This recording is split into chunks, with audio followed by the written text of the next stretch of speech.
सर्वांना नमस्कार. आज आपण सामान्य ज्ञान परीक्षा म्हणजेच प्रज्ञाचोत सराव परीक्षेमधील प्रश्नपत्रिका क्रमांक 2 आपण आज सोडवणार आहोत. त्यातील मराठी या भागातील प्रश्न आपण बघणार आहोत. चला मग सुरू करूया. बघा,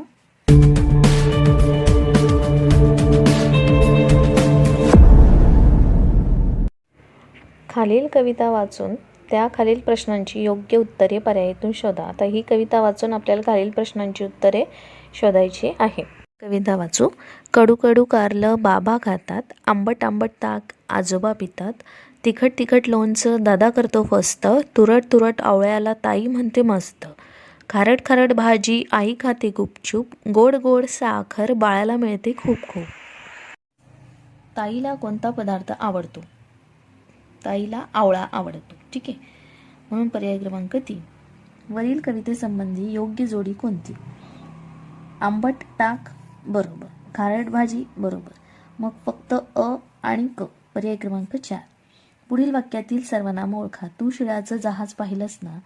आता यापैकी तू हे सर्वनाम आहे, म्हणून पर्याय क्रमांक 4. फुल या शब्दाचा अनेक वचनी शब्द पर्यायातून शोधा. आता इथे अनेक वचनी शब्द आपल्याला शोधायचा आहे, त्यामुळे आपण इथे याचा अनेक वचनी शब्द आहे फुले, म्हणून पर्याय क्रमांक 3. आता पुढे बघू. खालीलपैकी चुकीचे विरामचिन्ह असलेले वाक्य पर्यायातून शोधा. आता यामध्ये चुकीचे विरामचिन्ह बघा बरं कुठे दिलेले आहे. आकांक्षा शहरात शिकत होती बरोबर, छान छान माझा चिमणदीड झाला बरोबर, अरे वा कमालच केली तुम्ही केशवराव म्हणाले. आता इथे उद्गारवाचक चिन्ह हवं होतं, यांनी दिलेलं आहे प्रश्नचिन्ह, म्हणजे हे चुकीचे विरामचिन्ह असलेलं वाक्य पर्याय क्रमांक 2. ठीक आहे, आता प्रश्न पुढचा बघू. पुढील वाक्प्रचाराचा योग्य अर्थ पर्यायातून शोधा. आता यात गळा भरून येणे म्हणजे काय? तर गळा भरून येणे म्हणजे रडायला येणे. आता बघा पुढचा प्रश्न आहे 7वा. खालील पर्यायातून अशुद्ध शब्दाचा पर्याय शोधा. अशुद्ध शब्दाचा पर्याय, अशुद्ध शब्द आहे पर्याय क्रमांक 1 वैशाख, कारण वैशाख असा लिहत नाही, तर वैशाख शब्द वैशाख या पद्धतीने लिहितात.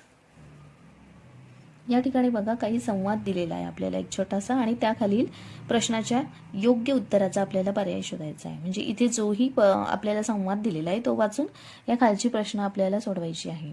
संवादामध्ये बघा, अजय विजय समीर यांच्या वर्गातील संभाषण रॉबिन शांतपणे ऐकत होता.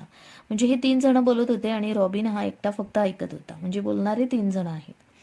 तेवढ्यात अजय म्हणाला, अरे विजय मी खूप भित्र आहे, भाषण करायचं म्हटलं की माझी छाती धडधडायला लागते. अरे अजय, भित्र आहेस हे कबूल, पण म्हणून तू काय कायमचं भित्राच राहिलं पाहिजेस असं थोडंच आहे. विजय म्हणाला, खरंच अजय तू धीट होऊ शकतोस, भाषणही करू शकतोस. समीर म्हणाला, खरंच का? अजयने विचारले. अगदी खरं, लहानपणी लोकांसमोर उभं राहायला मीही घाबरत होतोच की, आज बघ मी कशी भाषण ठोकत असतो ते. विजय म्हणाला. आता भित्राचा भाव कोणाचा आहे? याच्यामध्ये विजय म्हणतो की मी खूप भित्र आहे, म्हणजे विजयचा. संवादात प्रत्यक्ष किती जणांनी सहभाग घेतलाय? 3. पुढील वाक्यातील अधोरेखित शब्दांचा विरुद्धार्थी शब्द पर्यायातून शोधा. तेवढ्यात निळा पक्षी तसाच वर उडाला. वर या शब्दाखाली रेषा ओढलेली आहे, म्हणजे अधोरेखित शब्द आहे वर, मग वरच्या विरुद्धार्थी खाली. पुढे बघा, आई या शब्दाचे समानार्थी शब्द पर्यायातून शोधा. आईला आपण जननी म्हणतो, माय म्हणतो आणि माता म्हणतो. पर्याय क्रमांक 2.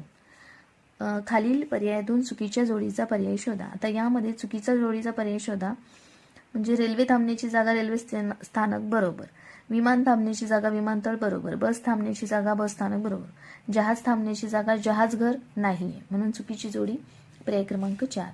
आता पुढे बघा. आता ण क्ष र या अक्षरापासून 3 अक्षरी अर्थपूर्ण शब्द तयार होतो.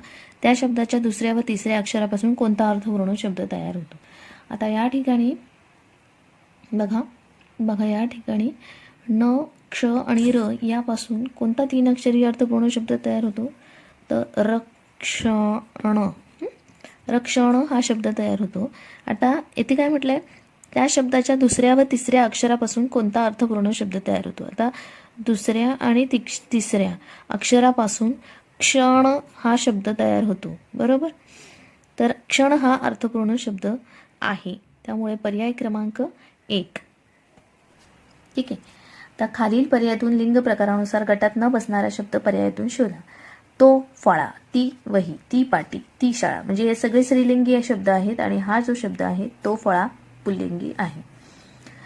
पुढील प्रश्नात रिकाम्या जागी योग्य शब्द निवडून म्हण पूर्ण करा. टिंब टिंब गुळाची चव काय? आता गाढवाला गुळाची चव काय? म्हणून पर्याय क्रमांक 2. आता पुढे वळूया. विभाग क्रमांक 2 गणित. यामध्ये 25 प्रश्न असतात. प्रत्येक प्रश्नाला 2 गुण दिलेले असतात आणि म्हणजे एकूण 50 गुण असतात. आता यामध्ये बघा, सोबतच्या वस्तूला किती कडा व कोपरे आहेत? त्याला कडा व कोपरे काहीही नसतात, म्हणून 0 कडा व 0 कोपरे. अंकिताने 26 बिया पेरल्या, त्यातील 19 रुजून त्यातून वेल आले. त्यातील 19 रुजून त्यातून वेल आले, तर किती बिया रुजल्या नाहीत? आता या ठिकाणी बघा, या ठिकाणी अंकिताने 26 बिया पेरल्या, 26 बिया तिने पेरल्या, त्यातील 19 बिया रुजल्या, तर किती बिया रुजल्या नाहीत? मग तुम्हाला 26 मधून 19 जर वजा केले तर उत्तर किती येतं? बघा, या ठिकाणी आपण वजाबाकी केल्यावर उत्तर आले आहे 7. म्हणजेच 26 बिया पेरलेल्यांमधून 19 वेल आलेले वजा केले तर किती बिया रुजल्या नाहीत? तर 7 बिया रुजल्या नाहीत. आता खालील पर्यायातून चुकीच्या जोडीचा पर्याय शोधा. आता 5 ते 15 होतात का? हो. 10 9 90 होतात का? हो. 9 2 18 होतात का? हो. 7 1 17 होतात का? नाही. म्हणून चुकीची जोडी पर्याय क्रमांक 4. आता रोहनजवळ 10 रुपयांची एक नोट. रोहनजवळ 10 रुपयांची एक नोट आहे, 2 रुपयांची 5 नाणी आहेत, तर रोहनजवळ किती रुपये आहेत? आता या ठिकाणी बघा, रोहनजवळ 10 रुपयाची एक नोट म्हणजे 10 रुपये आहे. 2 रुपयाची 5 नाणी म्हणजे 2 गुणेला आपल्याला 5 करावे लागतील. ठीक आहे. तेव्हा त्याच्याजवळ किती रुपये झाले? 10. मग हे 10 आणि हे 10 मिळून झाले 20 रुपये. म्हणजेच त्याच्याजवळ 20 रुपये आहे. पर्याय क्रमांक 1. पुढील प्रश्न बघा, सोबतच्या उदाहरणात रिकाम्या चौकटीत कोणती संख्या येईल? आता या ठिकाणी रिकाम्या चौकटीत म्हणजे आपल्याला 67 अधिक 26 दिले, यांची बेरीज करून जे उत्तर येणार आहे ते. आता 67 अधिक 26 चं उत्तर येणार आहे 93. खालील प्रश्नात प्रश्नचिन्हाच्या जागी टप्प्याने येणारी संख्या शोधा. आता टप्पा इथे या ठिकाणी आपल्याला शोधावा लागणार आहे. कितीचा टप्पा आहे? 6 नंतर 10 कधी येतात? बघा, 6 नंतर 7 8 9 आणि 10 म्हणजे 3 संख्या सोडून 10 येतात. परत इथे पण 3 संख्या सोडून किती येतात बघूया. 10 नंतर 3 संख्या सोडून 14 येतील, परत 3 संख्या सोडून 18 येतील, परत 3 संख्या सोडून 22 येतील. म्हणजे इथे पर्याय क्रमांक 4 14 येणार आहे. पुढे बघा, सौर वर्षातील दिनदर्शिकेवरून 31 दिवसांचे महिने कोणते? आता बघा, सौर वर्षातील जी दिनदर्शिका इथे तुम्हाला दाखवलेली आहे त्यामध्ये 31 दिवसांचे महिने कोणते? आता इथे दाखवल्याप्रमाणे हे जे सौर वर्ष आहे त्यातले जे महिने आहेत त्यापैकी कार्तिक अश्विन हे 30 दिवसांचे, वैशाख आषाढ 31 दिवसांचे, माघ पौष 30 दिवसांचे, फाल्गुन आणि अग्रहायण हे 30 दिवसांचे. म्हणजे 31 दिवसांचे महिने कोणते? तर वैशाख आणि आषाढ. आता बघा पुढे 6 दशक 15 एकक म्हणजे इथे किती येणार आहे? आपल्याला हेच रिकाम्या चौकटीत संख्या शोधून लिहायची आहे. 6 दशक 15 एकक. आता बघा,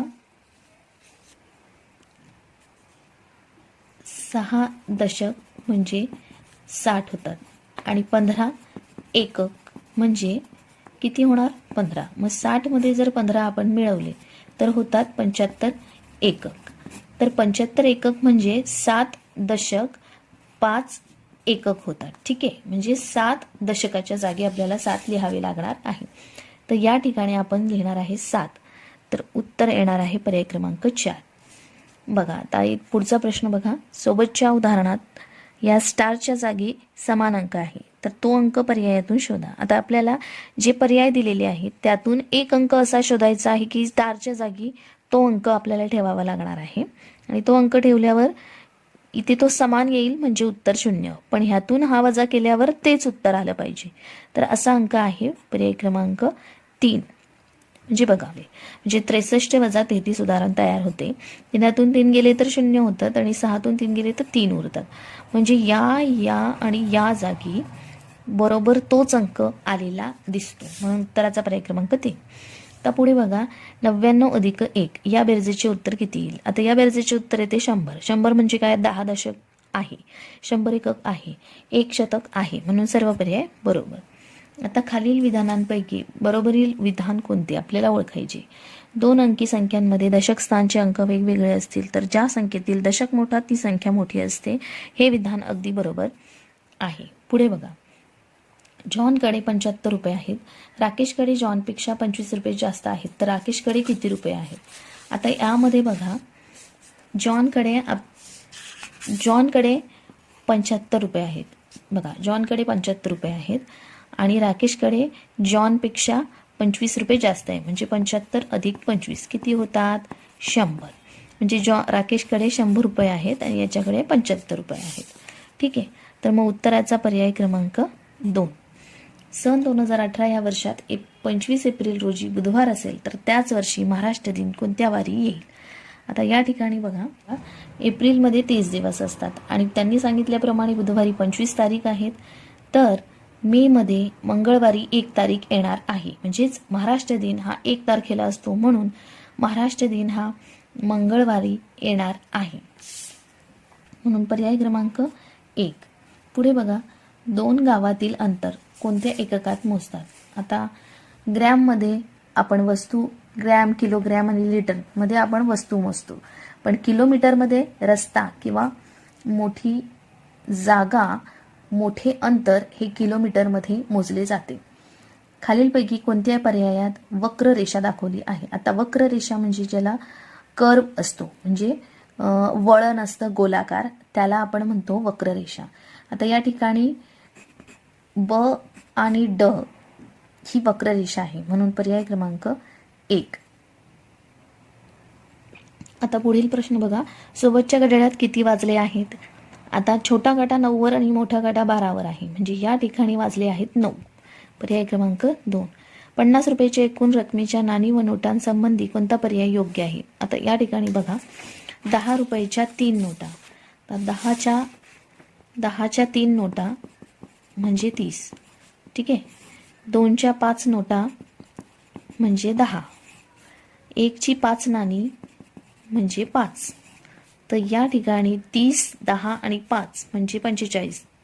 ठीक आहे, अशाच पद्धतीने 5 रुपयाची 5 नाणी म्हणजे 25, 1 रुपयाची 10 नाणी म्हणजे 10 आणि 2 रुपयाची 5 नाणी म्हणजे 5 गुणिले 2 10.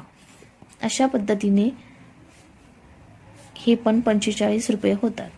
20 रुपयाची 1 नोट म्हणजे 20, 10 रुपयाची 1 नोट म्हणजे 10 आणि 5च्या 4 नोटा म्हणजे 5 गुणिले 4 20. ठीक आहे, आता बघा, 20 आणि 20 40 आणि 10 50 रुपये या ठिकाणी होता, म्हणून पर्याय क्रमांक 3 आपला बरोबर येणार आहे.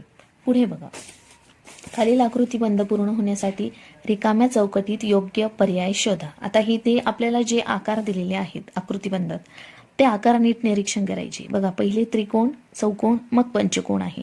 या ठिकाणी एक आकृतीबंध आपला पूर्ण होतो. परत त्रिकोण, चौकोन आणि पंचकोन आहे. दुसरा आकृतीबंध इथे पूर्ण होतो. त्रिकोण, चौकोन म्हणजे इथे येणार आहे चौकोन आणि पंचकोन. बघा, इथे येणार आहे चौकोन, म्हणजे पर्याय क्रमांक 2. पुढे बघा, सोबतच्या आकृतीत कोणता आकार सर्वात जास्त वेळा आला आहे. आता बघा, या ठिकाणी आपल्याला आकार मोजावे लागणार आहे. वर्तुळ किती वेळा आलाय, 1 2 3 आणि 4 वेळा वर्तुळ आलाय. त्यानंतर आहे आयत. आयत बघा, 1 2 3 4 5 वेळा आयत आलेला आहे. आता पुढे आहे त्रिकोण. किती वेळा आला त्रिकोण, 1 2 3 वेळा त्रिकोण आलाय. त्यानंतर चौरस, 1 2 वेळा चौरस आलेला आहे. जास्त वेळा आलेला आहे आयत, म्हणून क्रमांक 2. पुढे बघा, पुढील संख्यांचा योग्य उतरता क्रम कोणता. आता उतरता क्रम म्हटला म्हणजे मोठ्या संख्येपासून आपण छोटी संख्येकडे येतो, म्हणून याच्यातली सर्वात मोठी संख्या शोधावी लागेल. 99 म्हणजे 99, त्यानंतर येईल 91, थोडी छोटी, त्यानंतर त्यापेक्षा छोटी आणि मग सर्वात छोटी. आता हा क्रम आपल्याला कुठे दिसतोय, इथे, म्हणून पर्याय क्रमांक 3. पुढे बघा, खालीलपैकी समसंख्या कोणती. समसंख्या, आता ज्या अंकाच्या एकक स्थानी 8 0 2 4 6 8 हे अंक येतात ती संख्या सम असते. आता 35मध्ये 5 आला आहे, 52मध्ये इथे 2 आला आहे, 59मध्ये 9 आला आहे, 33मध्ये इथे 3 आला आहे, म्हणून समसंख्या आहे 52. पर्याय क्रमांक 2. आता पुढे बघा, खालील चित्ररूप माहितीमध्ये विविध फुले आवडणाऱ्या मुलींची संख्या दाखवली आहे. त्यावरून खालील प्रश्नाचं उत्तर आपल्याला शोधायचे. प्रश्न काय? जास्वंद हे फूल आवडणाऱ्या मुलींची संख्या किती? आता जास्वंद, यातील जास्वंद हे फूल जास्वंदाचं आहे. बघा, 1 2 3 4 5 6 7 8 8 मुलींना जास्वंद हे फूल आवडतं. पुढे बघा, खालीलपैकी कोणती वस्तू घसरते? आता घसरते आणि घरंगळणे यात फरक आहे. घरंगळणेमध्ये या वस्तू येतात ज्यांचा आकार गोलाकार असतो त्या घरंगळतात आणि सपाट पृष्ठभागाच्या वस्तू या घसरतात. मग 1 2 3 म्हणजे ए, बी आणि सी घसरणार आहे. पर्याय क्रमांक 3. पुढे बघा, 1 ते 100 या संख्यांमध्ये एकूण किती विषम संख्या आहे? तर आता बघा, इथे दाखवलेल्या चार्टनुसार 1 ते 100 या संख्यांमध्ये या सर्व संख्या येतात आणि त्या संख्या जर मोजल्या तर त्यांची संख्या आहे 50, म्हणून पर्याय क्रमांक 1.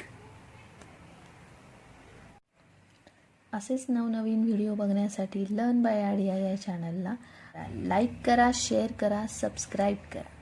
Thanks for watching.